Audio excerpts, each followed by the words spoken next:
কি আমার আপডেট মিললো তো? আমি তোমাদেরকে কালকেই বলেছিলাম হাউসফুল ফাইভের যেটা মেন গান ফার্স্ট আসতে চলেছে সেটার নাম হতে চলেছে লাল পাড়ি।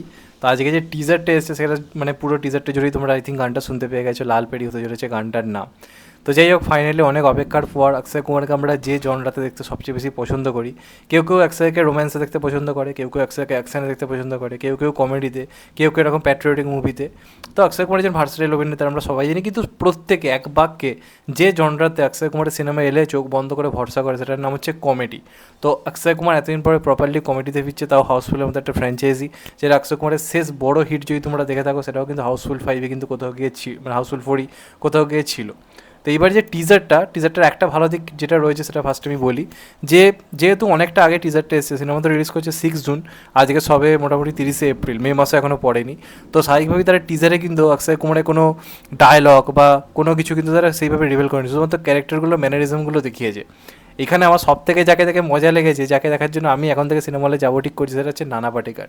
একদম সোয়াগের স্টাইলে এসে দাঁড়ালো, নিচে থেকে এরকম ধুতিগুলো হাওয়াতে উড়ে যাচ্ছে আর ছুটছে, ওই জায়গাটা হেভি ছিল ভাই, হিলারিয়াস ছিল। ওখানে নানা পাটেকরকে মারাত্মক লাগছে, সঞ্জয় দত্ত রয়েছে, কাস্টিং তো মারাত্মক করেছে, কাস্টিং দুর্দান্ত রয়েছে। এবং একদম শুরুতে অক্ষয় কুমারের যে এক্সপ্রেশন, চোখ এরাম এরাম করে যে এগোচ্ছে নাচতে নাচতে, সেগুলো বহুদিন পর দেখতে ভালো লাগছে। এছাড়া রিতেশ দেশমুখ, ফরদিন খান, অভিষেক বচ্চন এরা তো রয়েছে। তো এবার যেটা বাকির থেকে সিনেমাটা যেটা আলাদা হতে চলেছে, সেটা মূলত কিন্তু একটা কিলার কমেডি হতে চলেছে। এখানে গল্পের মধ্যে কিন্তু একটা সিরিয়াস জিনিস রয়েছে, সেটা হচ্ছে এতগুলো চরিত্রের মধ্যে কোনো একটা চরিত্র মার্ডার হবে। এবার যে মার্ডার করছে সে কিন্তু মুখে একটা মাস্ক পরে রয়েছে, তাকে রিভিল করা হয়নি যে কে মার্ডার করেছে। তো মেন যেটা অ্যাট্রাকশন এই গল্পটার মধ্যে কিন্তু থ্রিলার এলিমেন্টও থাকতে চলেছে, যে এতগুলো যে কমেডি ক্যারেক্টার রয়েছে তার মধ্যে আসলে মার্ডারারটা কে, এবং তার সঙ্গে সঙ্গে একটা কমেডি চলবে। তো ব্যাপারটা কিন্তু খুব ইন্টারেস্টিং লাগছে। পাপা রঞ্জিতকেও দেখতে পেলাম, সেই এরম করে আসছে। তো সব মিলে কিন্তু দেখতে মজাদার লাগছে জিনিসটা, এত বড় একটা কাস্টিং, মানে দেখে ভালো লাগছে। এবং এতদিন পর একটা বড় স্কেলের বলা যেতে পারে একটা সিনেমা কোথাও গিয়ে আসছে। তো যেটা ভালো লেগেছে আমার, যে খুব একটা সেই মানে টিজার জুড়ে ডায়লগ বা গল্প অনেকটা রিভিল করে দেয়, এই জিনিসগুলো করেনি। টিজার একদম টিজারের মতোই হয়েছে, যে শুধুমাত্র আমাদেরকে ওয়ার্ল্ডটা সম্বন্ধে বুঝিয়ে দেয় যে একটা জাহাজ, একটা বিরাট বড় জাহাজ, সেখানে এতগুলো চরিত্র রয়েছে, এদের মধ্যে প্রেম প্রেম চলছে, নানা রকম ধরনের ফ্লার্টিং চলছে, মজা খিল্লি চলছে একে অপরের মধ্যে। সেখানে দিন একটা মার্ডার হচ্ছে, এবার এই মার্ডারটা কে করছে, কী হচ্ছে, এটার ওপর কিন্তু পুরো টিজারটাকে মানে রেখে দিয়েছে। এবার এটা কিন্তু অক্ষয় কুমারের একটা শিওর শট বড় হিট হতে পারে, কারণ হাউসফুল আজ অব্দি কখনো ফ্লপই হয়নি। প্রত্যেকটা সিনেমা কিন্তু ওয়ার্ক করেছে, প্রত্যেকটা সিনেমা কিন্তু দারুণভাবে ওয়ার্ক করেছে। এর আগে হাউসফুল 4 কিন্তু তুমুল ক্রিটিসিজম হয়েছিল, লোকে সমালোচনা করেছিল, কিন্তু লোকে পাগলের মতো দেখতে গেছে, কারণ এই ফ্র্যাঞ্চাইজিটা লোকে পছন্দ করে। তো এটা কিন্তু একটা sure shot comeback I think কিন্তু অক্ষয় কুমার হতে চলেছে বলে আমার কোথাও গিয়ে মনে হয়। ভালো লাগছে টিজারটা দেখতে, এবং প্রত্যেকের যে লুকগুলো দেওয়া হয়েছে লুকগুলো ভালো লাগছে। অক্ষয় কুমারের পুরো পুরনো লুক আমরা দেখতে পাচ্ছি, যেমনটা হাউসফুল 2-তে বা 3-তে বা 4-এ থাকে, মানে 2-3-র কথা যদি বলি, সেরকম একটা লুকে ফিরেছে।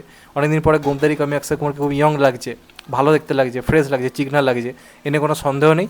তবে নায়িকাগুলোকে আরেকটু বেটার নিতে পারতো, যদিও হাউসফুলের নায়িকা সবসময় এরকমই হয়ে এসছে আমরা যদি দেখি। তো নায়িকার একটু বেটার হতে পারতো। তবে বাকি কাস্টিং ভাই মারাত্মক হয়েছে।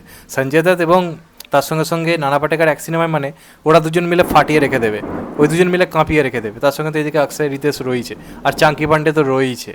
তো এরা প্রত্যেকে মিলে কিন্তু ফাটিয়ে দেবে। জনি লিভারকেও দেখতে পেলাম, তো হিউজ কাস্টিং। তো আমি খুব এক্সাইটেড রয়েছি কাস্টিং নিয়ে। টিজারের মতোই হয়েছে, ভালো লেগেছে, বেশি কিছু রিভিল করেনি। এরপর ট্রেলার গানগুলোর অপেক্ষায় রইলাম। তো আই থিঙ্ক এটা একটা এমন সিনেমা যেটা কিন্তু অক্ষয় কুমার বড় হিট দেবে, কারণ অক্ষয় কুমারের এই টাইমে দাঁড়িয়ে যে সিনেমাগুলো অতটা হিট হওয়ার মতো নয়, সেগুলো কিন্তু বেটার বিজনেস করছে, অন্ততপক্ষে 2023-24-এর যদি কথা হিসেবে ধরি। সেক্ষেত্রে এটা কিন্তু ভালো চলার চান্স রয়েছে, কারণ এটা একটা ফ্র্যাঞ্চাইজ মুভি, বিগ ভ্যালু রয়েছে এটা। তো দেখা যাক লাস্ট অব্দি কী হয়, তোমাদের কেমন লেগেছে অবশ্যই কমেন্ট করে জানিও। চ্যানেলটা নতুন হলে চ্যানেলটা সাবস্ক্রাইব করে দিও and get the bell icon. ভালো থেকো সবাই, টেক কেয়ার, নমস্কার, আবার দেখা হবে হয়তো, বাই। সবাই ভালো থেকো, সুস্থ থেকো, নমস্কার, টেক কেয়ার, আবার দেখা হবে, ভালো থেকো।